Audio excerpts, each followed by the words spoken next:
Hey, it's another little WayneBite. Just a little taste of this and that, and today I'm talking drumsticks. Not those kind of drumsticks. I'm actually talking Louisiana hot air-fried drumsticks. These are spicy, crispy, and they have a wonderful little flavor of Louisiana hot sauce underneath. Really, really good, and they're great with pickles too. Before we get started though, I want to remind you, please subscribe to my channel. You'll get more recipes, craft ideas, restaurant reviews, even travel tips, all in the same spot. Just hit the subscribe button and also the little reminder bell so you always know when new videos from me are coming out. Anyway, on to the recipe. This recipe starts off with 6 drumsticks. You're going to take them, you're going to wash them, and then pat them dry with a paper towel and place them in a bowl. The next step is to use a tablespoon of my dry rub mix. The recipe is down below in the information section of this video. Pour it on very liberally, mix it in with your hands if you can.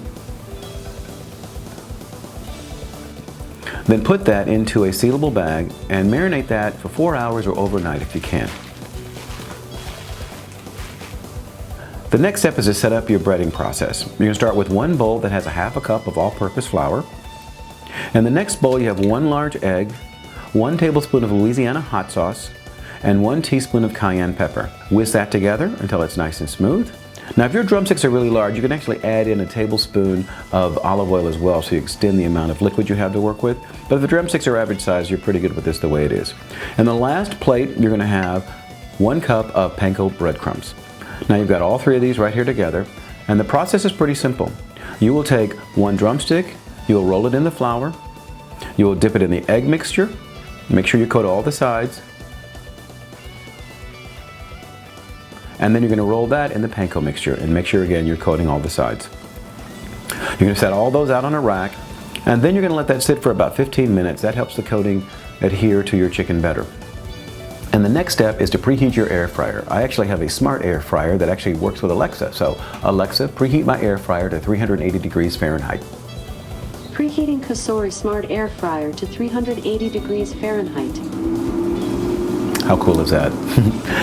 Now once the air fryer is preheated to 380 degrees Fahrenheit, you're going to spray your chicken with an olive oil spray on both sides. You're going to place it in the basket, try to keep them all separate so they're not overlapping each other.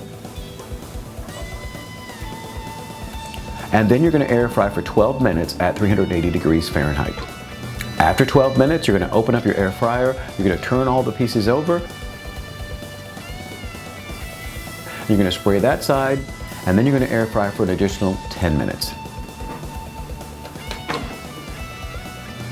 And after 10 minutes, you're going to check your chicken to make sure the internal temperature is 165 degrees and your chicken's done.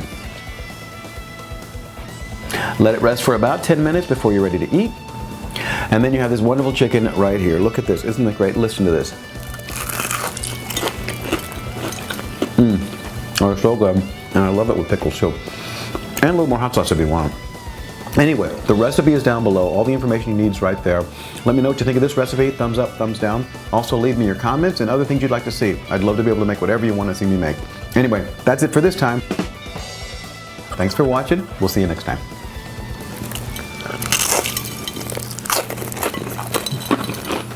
Oh, God.